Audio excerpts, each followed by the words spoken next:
Okay, so welcome to the presentation today about manifestation. This is a presentation talking about the law of attraction and manifestation. I've been a follower of Esther and Jerry Hicks and the teachings of Abraham for about 25 years. So there's just so much information out there now about the law of attraction that,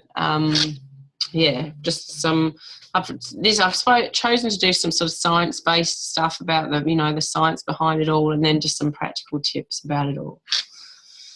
So here on the slide 2, we're looking at energy versus matter. We're looking at science behind changing reality. We're looking at coherent consciousness and the secrets of manifestation. Oops, we have a participant who I need to mute. Very good.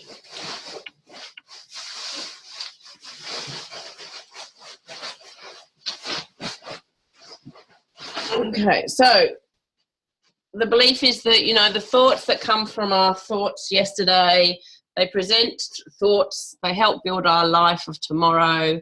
Our life is the creation of our mind. So this is really all about the fact that our thoughts create our reality, basically. And this is all very well saying that, and people talk about it, but, is there some truth to this or some science backing to this? Our consciousness does create our reality. Our mind becomes matter and our thoughts precede our physical body. So part of the work that I do as well looks at the fact that, thoughts will precede matter. Energy precedes matter, physics precedes chemistry. So that's a lot of the energies and the levels that I work on. I do tend to work on, more the energetic levels. Slideshow not going forward. What's happening? Okay. So the scientific world is beginning to discover what metaphysical and spiritual teachers have known for centuries and centuries. And there was quite a few movies, I don't know, 10, 20 years ago, they're quite a bit old now, about, What the Bleep and Down the Rabbit Hole, things about quantum physics, and that's where some of this information is based on. We know that our physical universe is not really composed of any matter at all. It is a basic component, and it's a kind of force or essence that we call energy. And my son yesterday was talking about antimatter and how they haven't found antimatter and they can't find antimatter and all the rest of it. And I'm going, really, does it matter? And what are you going to do with the antimatter once you find it?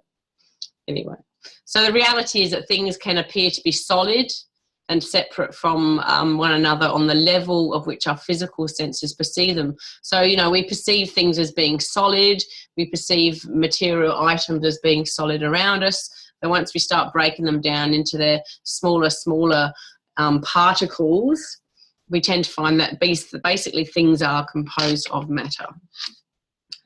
So next slide, reality is energy, not matter.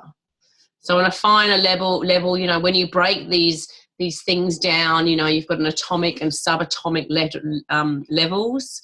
So things that seem solid, once we look at them smaller and smaller and smaller, they eventually end out just to be small particles.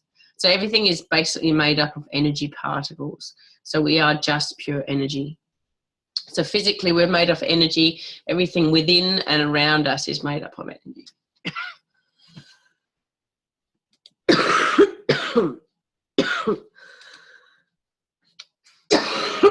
Excuse me.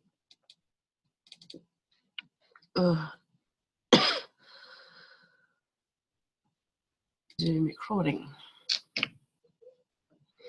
Okay, so next slide.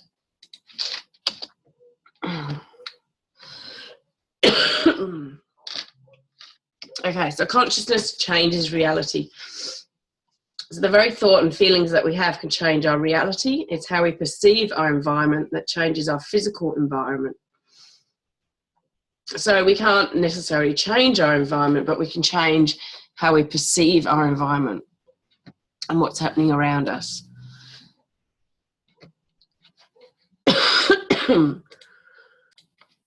So I've got there, check out Bruce Lipton. There's a picture of Bruce there. Bruce, on the next slide. For some reason it doesn't go. Enter goes. So he was basically a medical school professor. He was a research scientist. He was studying certain parts of medicine. He was, taking nucleuses out of cells. He was looking at genetics and that sort of stuff. And he basically left that and started following his own journey and following his own message about the biology of belief. So he was doing experiments basically showing that, it's not our genes and our DNA that control our biology. Instead, our DNA is controlled by signals from outside the cell. So it's not the nucleus in the cell that drives us. It's our perception of what's happening outside of us. So if we want to change things within us, we change our perception. So this can then be likened to, our health, our well-being, what's happening in our lives. All this is likened according to, what is actually happening and how we're perceiving things in our environment. So you can go on YouTube and look at the biology of belief, and there's lots of stuff, or sign up to some of his subscriptions. Now, there were scientists, Jahn and Doon, who gathered evidence up and basically showed that, our mind can psychically interact with our physical reality. So they looked at subatomic particles, they called them an anomalon. And these properties varied from laboratory to laboratory. And what they did notice, and this is also talked about in quantum physics, is that things basically change according to, if they're being viewed or not. So the principles of quantum theory sort of showed that everything is interconnected. So there's no separateness, we're all connected. We hear the saying of, the butterfly flapping its wing and affecting something on the other side. And that's where this very much comes from, that at, subquantum levels, that space is irrelevant.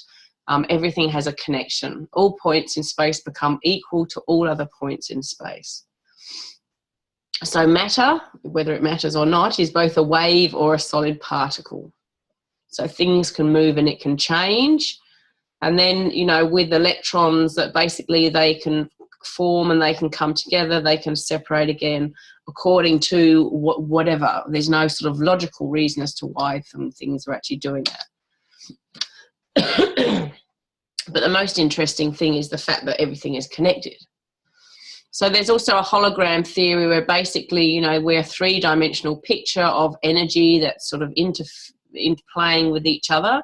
The key feature of the hologram is that each part of it contains the information of the whole. And this is seen in a lot of, Eastern philosophies, a lot of Buddhists, a lot of different, philosophical and, belief systems. I can't name them off the top of my head, but, it's seen again and again and again, the all is in the all and the all is in the all, and the fact that, each part contains information of the other half.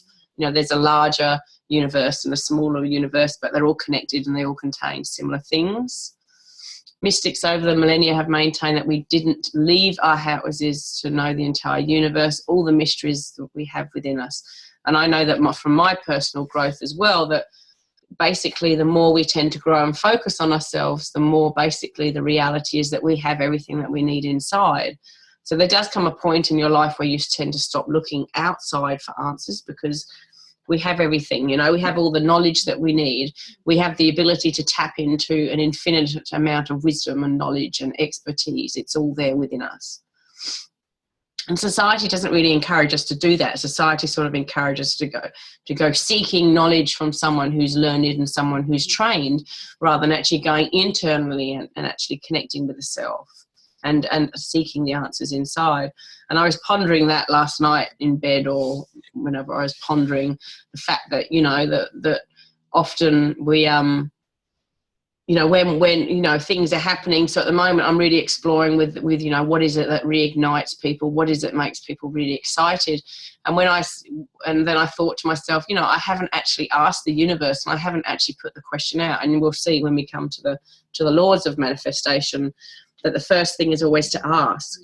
And when there has been times that I asked, like for, 2 months, I was sort of battling or struggling, trying to find out, what's my message? What is it that I want to impart to people? If I could sum it up in a number of words, what would it be?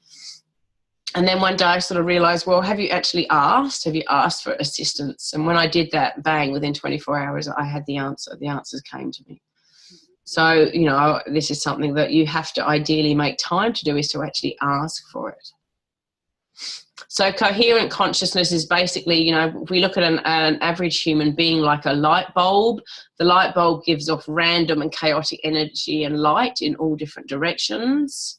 So then if we, you know, so we tend to do that as well. We tend to let off energy and thoughts, you know, our very vibration, our very way we think, or the way we feel lets off this sort of random and chaotic energy that reacts with other people, or attracts other people, or repels other people, depends where they're at. So if we had a laser beam which is coherent and focused, then you'll see that the light waves travel like little soldiers marching.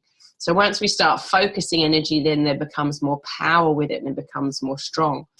So, you know, I will talk a bit about being general and being specific. So if you want to manifest and create something in your life and you don't feel good, then you don't want to be using the laser beam. You don't want to be going specific, because it's too uncomfortable for yourself. You know, things aren't flowing very well. So then you're just better off being random, just being general, just allowing yourself to be general. If the energy produced by a normal light bulb was focused, it could probably burn a hole through a steel plate. So that's showing that, you know, once we've got random energy and then we start to focus on it, then there comes strength with that and power. So extend the analogy to human thought. We could focus this potential through power on tapping into specific frequencies of the cosmic hologram.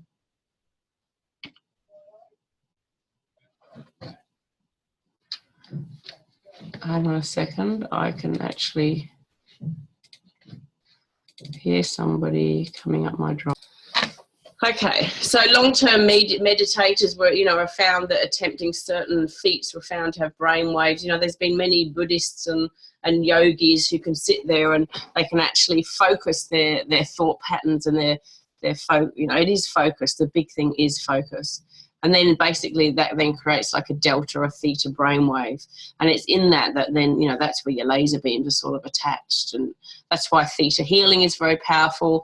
You know, the lady who does the theta healing, there's quite a few theta healing therapists now. I do a similar sort of thing of therapy as well. You know, that's where you've got your focus. You know, people are healing bones in seconds.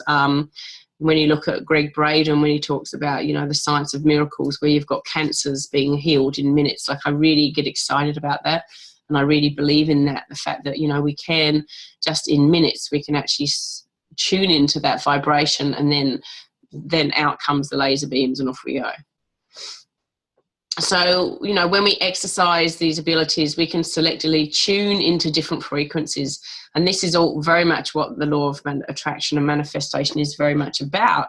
It's about actually tuning into the radio station, creating a certain program and tuning into a certain program so that we can actually, you know, tune into the program of love, or tune into the program of whinges, or tune into the program of the joy. You know, that's what we're doing. And the work in doing that is knowing that you're consciously doing that. Oh, why this doesn't go forward. So, okay, what does this mean? It means that basically the universe is a physical expression of the metaphysical. So energy precedes matter. This is scientifically proven, and you can do your own further research and come to your own, you know, peace with that. So at a subquantum level, you know, location, time, all of that is irrelevant. We're interconnected, you know, we're inseparable. We're communicating instantaneously through resonant different frequencies or waves of information. So consciousness itself is a kind of energy that's related to our cellular expression. So it's the energy that comes first, and then the energy comes first, and then. Consciousness participates in the continuous creation of health or illness. So our very, you know, consciousness, our very thought patterns decide, you know, are we healthy or are we not healthy? You know, how are we with that? So, you know, we create the reality we experience. What we focus on basically becomes real. When we have suppressed emotions, or if there's repeated negative thoughts, this affects our whole physical structure and our function, and it contributes to the manifestation of disease and disharmony. You know, and a lot of people don't like to hear that, you know, like if you're sick, you know, I've created this. I created myself feeling sick, you know. So there would be a pre-paved, you know, story of events or pre-paved events that have actually led up to this. So we can connect to the conscious wisdom of the universe by recognizing that their consciousness has created our physical reality. You know, and this, if you can actually grasp this takes it to a new level, because you're like, I create my reality. I am a conscious co-creator. I consciously create my life. All of a sudden, you're no longer a victim. It's very hard to be in that victim mentality, though we can fall back into that and in and out of it, you know. But the work to be done with manifesting and creating is to be aware that you're doing that, to know that you're doing that, to catch yourself doing that, nipping that in the bud and stopping yourself falling off and stepping out of your journey of actually being consciously creating your life. And if I've got there, you know, you are in touch with the ultimate healing truth, and you are. That's the ultimate healing truth. So the secrets of manifestation, you know, what you think and what we feel is what we manifest. What we become, what we think about the most. So it's really important that we start looking at what we're thinking about. You know, what thoughts are going on in your head, and so many of them are very subconscious. We're not aware. So I studied Psych K, and I then went on to do Psych K Facilitator, which was something very much promoted by Bruce Lipton. And we were doing these exercises where we were doing some balances for what it is that I wanted. And I didn't know what I wanted. Like I couldn't work out what I want. And then when someone was going, well, what do you want? And I'm like, well, I don't want this. But what do you want? Well, I don't want this. And I was doing that. I couldn't think about what I wanted. All I could think about was what I didn't want. And I wasn't even aware that I was doing that. And I was a person who was connected, who was, you know, done lots of work on myself, studied lots of things, but yet it was a subconscious belief that I had, that I was always talking about what I didn't want. So your thoughts are very important, just slowing things down and being aware of the thoughts that are going on in our head.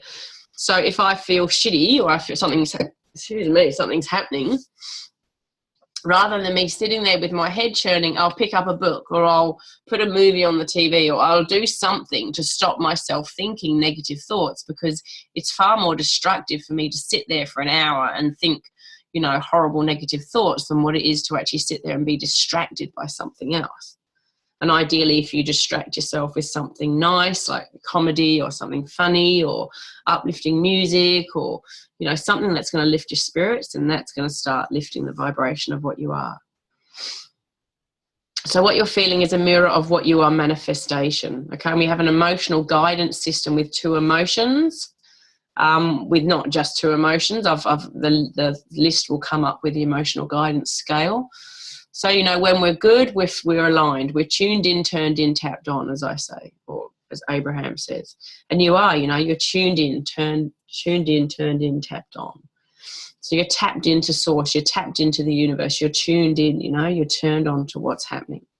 So when we feel not good, we're not aligned. We're out of alignment of what we truly are. So it's like we are this higher self. We are this infinite wisdom. We're this thing that's connected. We're totally interconnected, interlaced with everything else. And when we're connected to that, and when we're in alignment with that, when we tune into that radio dial of that vibration, we feel good, you know. When we're not, we feel bad. And that's the feeling bad is indicating and letting us know, okay, that you're not in that good space. You're not in that connected space. You're in a wounded space, or you're in a reactive space, or you're in a hurt space. You're in a space that isn't tuned in. So aim there to stay with a positive feeling, you know, follow your bliss. Begin now to feel healthy, to feel loved. This morning I gave myself a slap around the face, you know, and I said, what are you doing? You know, I'm like, I'm sick of being sick. And I'm like, well, you got to stop that. I've just got to stop that thought process. And I've actually got to start doing something a bit different that's going to change that thought process, because that's not working.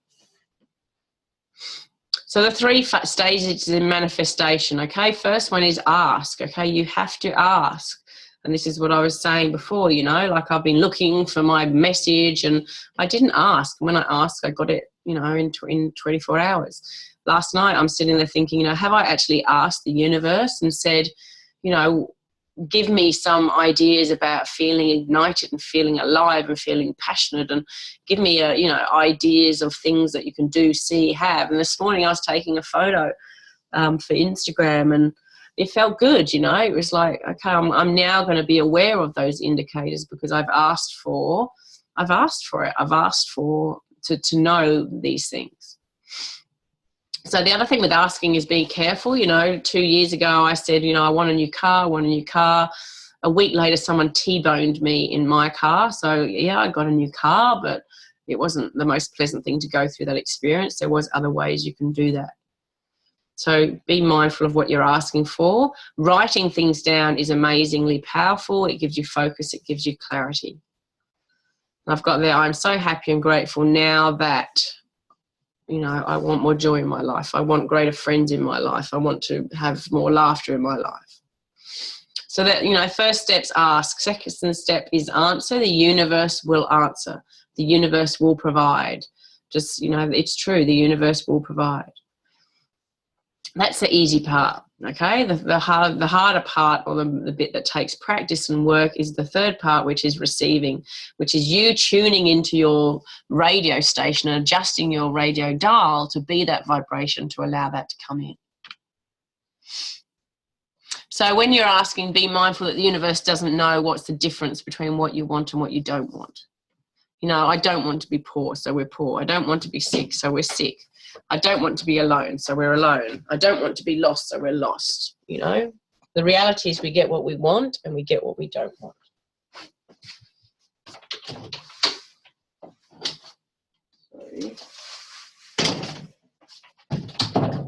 So the universe doesn't see the negatives. It doesn't understand what the negatives are. It doesn't know what the negatives are. So always keep focusing on what it is that you want. What is it that you want? Don't look at the negative thing. Don't look at on the list of the picture there, sick, stress, no sleep. Don't look at the fact that, I don't want to be awake all night. I don't want to wake up with anxiety, just say to yourself, I want a good night's sleep. I want a good night's sleep. And I've done that myself heaps of times. You're in bed, things are going on, you're stressing, your mind's churning over stuff, and you're thinking, oh God, and then I just say to myself, what are you doing? Just stop it, and I will say something in my head like, I enjoy a good night's sleep, or I enjoy sleeping. Bang, I sleep. Happens time and time again. So know that the universe hears us, know that we are vibrational transmitters. And the work is to line up and tune into that frequency, what you're asking for, So for me, I need to ideally start tuning into the vibration of good health. What sort of things do I think? What things do I do when I'm good health? How do I behave? How does it feel? And that's one of the most powerful things you can do is line up to the feeling of feeling good, The vibration of abundance, people want money. We all want money, but what does it feel like to be money? To have money, when the kids ask you for money, do you sit there and go, oh God, I haven't got enough? Or, or do you say, yep, do you buy, do you count food count the money while you're buying food? Or, do you just say, yep, I want it, I'm buying it? You've got to allow yourself to be that abundance of that and hold that feeling of abundance. If we want connection and love, you've got to be that. You can't sort of be closed and shut down and then expect that to happen in your life. Like, you want to be that. You have to be that. So this is stepping into the receiving side of things. And with receiving, you have to be open to receiving. It's an openness to that. I've written there about be general. So I've spoken about this before. So be general about what you want. Don't look at, I'm listening to myself saying don't. If you're finding that, you're being specific about stuff and it's not making you feel good, then start to be general. Say everything's okay. Things are always working out for me. Things are getting better. Every day of my life I feel happier. Just be general. It's okay. It's okay to feel like this. It will pass. It's all good. I welcome the feeling of feeling good. I welcome the change coming into my life. Just be general about it. Just ease off, take the pressure off. Aim for that feeling, that feel-good feeling. You know, what is it about that feels good? What is it, you know, I've got exercise up there. What is it about exercise that feels good? I'm reading things about running at the moment because I don't run seriously, but I like to run. It feels good. And then you read this saying, running is very not good for you if you're out of alignment. Running will age your body, this. And a part of me is like, you know what? I really just have to trust my own feeling in how does that feel for me? Like, how does that feel for me? That sounds like a good live stream. So aim for periods of feel good, look at having extended periods of time feeling good. So there are certain, windows, whether it's 7 seconds, 16 seconds, 64 seconds, where you actually just feel good. Just keep working at feeling good, focusing on feeling good. So use practical exercises or practices to help you keep into that good feeling space. Aim to stand in your own, take your own good place vibration and not allow others to take you off. So, Esther talks about the high flying disc. When you feel good, you're connected to everything. You're at one with the universe. Things are flowing to you. You're not chasing them. They're coming to you, You're on your high flying disc. You're feeling high. You're feeling good. And then you'll meet someone who's not, they feel shit. So, you've got to look at who's going to be the dominant vibration. Can you stand in your space of doing that, or do you fall? And this is a very good one for healers and therapists, like if you're working in that industry, you want to keep yourself in that good feeling space, because that's the most powerful place you can be to helping people. As a therapist or a healer, when you're feeling good and you see your client or your patient feel good, that's the most powerful thing you can do. And not allowing them to bring you down, don't bring me down. So here's your emotional guidance chart. So joy, knowledge, empowerment, freedom, love, appreciation, passion, enthusiasm, eagerness, happiness, positive expectation, belief, optimism, hopefulness. So there's a guy called David Hawkins, I'm pretty certain it's David Hawkins, who's written a book about consciousness, and he scales the emotions on a scale of 1 to 1,000. So 500 and above, once we start getting some joy, love, happiness and appreciation, you're in the over 500 scale. So most of the things underneath that, you've got boredom, pessimism, frustration, overwhelm, disappointment, doubt, worry, blame, anger, revenge, jealousy, and at the bottom there, you've got despair and powerlessness and depression. Depression's down the bottom there. A lot of people suffer with depression, and when you look at the scale of vibration, it's a very low vibration. You're vibrating at a very low vibration. And of course, there are things that do this. This is why I don't watch TV. This is why I don't read the newspapers. I don't listen to the news because, it's despair and powerlessness. And I don't want to listen to that. I don't want that in my environment. I don't want my kids to be doing that. So it's really important to be aware of that. So what can you do? We can actually look at having something like an attitude of gratitude. Think about and be thankful about what we bring into ourselves. So a practice that I've been doing is waking up in the morning and I'm just grateful, when I'm actually thinking of changing it to thinking in my head of things that I'm grateful for, to writing it down. Do a list of things that you're grateful for. And I've had many clients come through and people, this isn't working. And I say to them, try this. And it's amazing the amount of people who won't try it. Because it costs you nothing. It costs you nothing but time for you to sit there, wake up in the morning, because when we wake up in the morning, we pretty much wipe our slate clean. So we wipe our slate clean and basically we're starting again. Okay, so focus on what you want, focus on things that you're grateful for. So with an attitude of gratitude, it's the most powerful way to bring better things into your life. So visualize to materialize, focus on what it's going to feel like to get that perfect job that you want. You don't need to focus on the specifics. You don't need to focus on, where it is and all the rest of it, but just how does it feel to be working that job? What's it going to feel like? What's it going to be like? What the people going to be like? Or like, how does it feel? So make it feel will help make it real. know that commitment and belief will create the way. So, you know, you need to be committed. You need to be working on this, and have a belief. Just know that a belief that it will work. Believe you deserve and be grateful for what you have, and to have faith. So sometimes I think, you know, when people say I'm worthy, you know, there's also an element saying that I am unworthy, you know, and you're not unworthy. We're all worthy of amazing, beautiful things in our life. And, yeah, you know that, be grateful for that, and know that we're all different and we're all doing it our own way. So visualization is a really powerful one. One of the stories I tell is about when I was 21 and I couldn't walk on my right leg. I used to stand up and fall over, and I thought I either had arthritis or I had multiple sclerosis, because that was in my family. And I couldn't meditate at the time. For me to, you know, I was pretty screwed up if I was to get myself into a theta brainwave state by focusing and meditating. It just was not going to happen.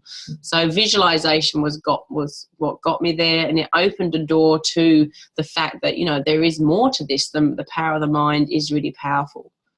So, you know, start a process with visualization. You know, people talk of vision boards, cutting out pictures and sticking them on a board, looking at things that you know you want to look at, using your imagination. You know, so just dream and have fantasies about things. You know, powerful way to manifest. And I see my kids do it all the time. You know, we talk about it, then I say, well, tell me more, and then it happens. You know, it's pretty amazing. So trust and act on inspired thought. If you get the gut feeling and you've got that good feeling, then go for it. Just follow that thought. Go with it.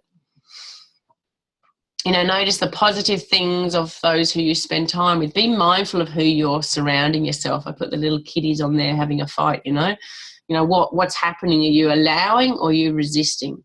Are you fighting or are you going with the flow? Are you paddling upstream or are you just letting go? And I do this myself. I pick myself up on this all the time.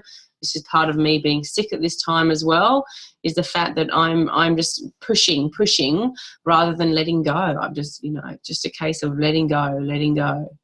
What you resist does persist indeed.